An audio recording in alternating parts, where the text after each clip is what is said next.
In this video, I'll show you how to use health metrics in Fatigue Diary to track your symptoms, medication, metrics, and more. You can use health metrics to track anything related to your health, like symptoms, measurements, medications, therapies, and more. Then you can create custom charts to analyze your metrics. You can create several charts to separate the different types of metrics.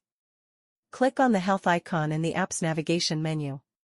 There are already some default metrics created for you, as an example. To create a new metric, set a color, name, and type, then select which chart you want this metric to appear in. Select or enter your rating for the metrics every day.